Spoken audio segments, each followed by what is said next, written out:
This is the KitchensinkWP Podcast, episode 236. I program my own computer. We have a server crash, 404 error, page not found, links aren't working, system is crashing, system is crashing, system is crashing.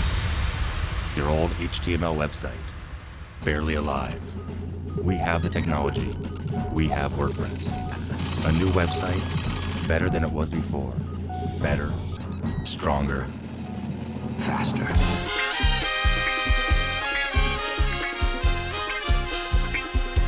We have the technology. The technology.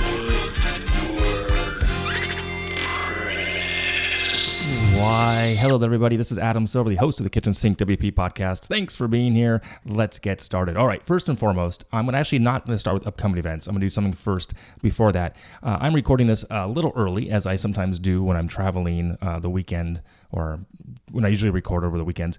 I'm recording the day before my 20th wedding anniversary.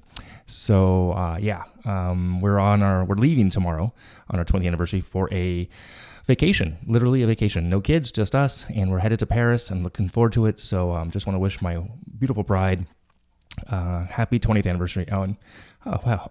There you go. So, okay, now back to the show. Didn't see that coming. Maybe I should have seen that coming. Anyway, all right, upcoming events. We have two things coming up, one WordCamp and one other class. WordCamp Manila is September 8th. Looks interesting. As always, I'm a big fan of WordCamps. And WordPress Essentials course, my course that I'm doing a 3-week session on basics for WordPress is coming back out September 12th. And there are still some seats left there. If you're interested, you can go and sign up. There's links in the show notes, or you can go to wpe.kitchensinkwp.com and sign up there as well. All right, moving on, segment 1. In the news, this week we have one thing to share. WordPress theme developer Danny Cooper. He built a centralized library of Gutenberg blocks, everything Gutenberg these days, right? So you can actually see what is out there. If I click over to, it's over at editorblocks.wp.com/library. You know, it's just a place where you can find all the different blocks right now, and it's an ever-scrolling, like a Pinterest board kind of thing, but you can find all the different blocks out there by all the different authors. So pretty cool. It's free at the moment, as far as I can tell. Yeah, editorblocks.wp.com/library. So check that out. All right. Is that in the news? I think that is in the news at the moment. Yeah, it's early in the week, so I don't have a whole lot to share.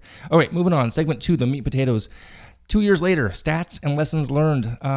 So the day this episode drops will mark 2 years and 1 day since I took ConceirgeWP full-time. Left the day job, left working for the man, and I thought it might be interesting to take a stroll down memory lane, talk about a few things regarding year 2 of this journey, and especially this past year. I moved across the country, all that kind of stuff. So where to start? First and foremost, let's start with some the positive stuff here. New sites launched. I kind of went back and looked at my documentation, my invoices. Looks like I did at least 4, maybe 5 sites were launched for brand new clients. Not even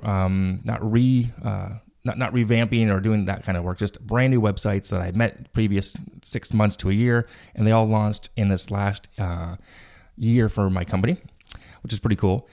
New clients, pending projects currently, like what's on the docket right now. So I have 6 clients currently on the docket with 3 or 4 more actually with proposals out. So actually new clients. Let me go back. So a new client, 1, 2, 3, 4. I guess it's 4 or 5 clients. I'm just kind of weird how to. So some clients I've already signed a contract, just waiting for content, and we're get busy working on it. Some were actually in the process. I have and some I finished also. So actually, yeah. So the new sites is actually 5. This is down to 7. Okay, I realized that I have a company name in the wrong column there. All right, and yeah, I have 3, if not 4, contracts out, proposals out, waiting for signage. If they're gonna sign off on it, we'll find that out in the next week or so. Hopefully come back from my vacation with some new contract, some new work, new clients to get on board. Maintenance clients. This is interesting. So maintenance clients are different than this, site development clients. Maintenance clients. So I lost one, which wasn't the end of the world. In this case, I was, it's supposed to be a 30-day notice. And I went ahead and just, refunded. I didn't refund. I just canceled them. It wasn't a big deal. It's not worth the $97 to say, oh, you owe me another $97 for 30. You didn't give me 30 days notice, because they canceled on the 4th of the month. It didn't matter. I just went ahead and did it. Not a big deal. And I've got 3 new maintenance clients. So out of those, some of the new sites launched, 3 out of the 5 became monthly maintenance clients, which is awesome. The other ones just opted not to do it right now, and it's not a big deal. I'm not going to force it. I'm not going to harp on people. They come back to me. It'll be hourly, or they may sign up to be a maintenance client. So new ideas versus launched new ideas. This is kind of funny. Easy half a dozen, maybe a baker's dozen of new ideas. Of those, I launched 2. Yes, it's true. I did launch 2 of them. And in the wings, I have 2 also in the wings that are going to launch, hopefully this calendar year. But we'll see how that goes. WordCamp conferences that I've attended since last September, since I moved across the country, since I launched, I guess, the company September 2nd. I've been to 10 since the launch of year 2 of this. And since the move, since 2 more to go as of this recording, I'm going to WordCamp Wilmington, which I'm speaking at, and I'll be at WordCamp US as well. Now, the other question I get asked a lot, especially from my friend Kyle, job leads and interviews, and if I slam the door on people. So in the past year, I've had about 30 job leads. People come to me via LinkedIn. The realistic ones that I could probably do the job that I'm qualified for were probably closer to 5. And those were working with other companies, some other developers, smaller companies that I know of, just part-time work. And I did some here and there, but it was just did nothing long-lasting. And there was one large company that I was interested. I was flattered they reached out, didn't work out, so I didn't slam the door. It just wasn't a good fit. So it was an interesting opportunity. So I listened to that. So it's interesting. I still get hit up all the time on LinkedIn for some reason. Anyway.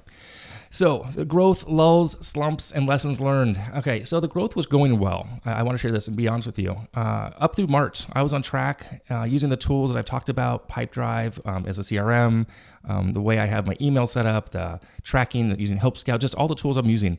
And I was on track to hire a part-time project manager. I want to be the front of the company and then offload it to a PM and then have that person work with the developer.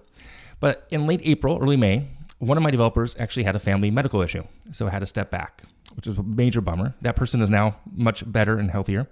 And 2 other developers I had working with me have decided to move on. We're just about finishing one of those. So, and I fell in a bit of a slump. I'm like, what do I do here? And it didn't matter that they were 1099 or full-time. I mean, people come and go from companies all the time. But it did get me into this, funk, if you will. And then add to the mix right after that, my kids went on summer vacation. And they were just bumming around the house, as teenagers do. And then I wasn't all that motivated myself to stay focused and get things done. I wanted to kind of bum around with them and go see movies and just do a whole lot of nothing. And then once they woke up about 12:30, 1 o'clock in the afternoon, it was just a lot of interruptions, and it was tough to stay focused here in the home office. So what to do? Well, I joined a mastermind, actually, in the last few months, I believe, about 5-6 months ago. Opened up some of them. Well, we opened up together, also opened up some other close friends. And I happened to come across an opportunity that presented itself. And that one opportunity is, working on a course for EDD, which I'm pre-selling, which I think I've mentioned on the show before. I'm working on that right now. I'm pre-selling it. And once I get back from vacation, I will be heads down on that project. And since school just started last week, I'm also excited to start using the home office again without distraction. I did really well, like 3 weeks before school ended for the semester. And then all of a sudden, summer hit, and then all that kind of thing. The perfect storm came to me, in my mind at least, and my mindset shifted not to a positive place. So I am excited to start using the home office again without distraction. My energies are back on the rise, and like I said, as soon as I'm back in the office next week, I have full intention on getting refocused on my task list, And I'm not trying to word it, but I'm once again optimistic, realistic, and happy that I can make these decisions that will, in the long run, I believe, better myself and better my family. So working for me. Again, I'm sure I'll get more opportunities. I'm sure things may pop up in front of me, and I will cross those bridges and make decisions based on what I see, not versus what I hope will happen, kind of thing. Anyway, so hope that gives you a quick little peek into the past year. Not all pretty. It's a grind. It's you got to wake up, do the work day in and day out.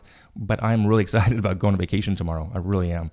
So, when you hear this, I'm still on vacation, but I'm gone for 4 or 5 days already. So, okay, well that's it for the meat and potatoes. Moving on to segment 3, tip and tool of the week. This week is actually something I'm looking into trying out. I looked into a version of this. This one's called LandBot.io.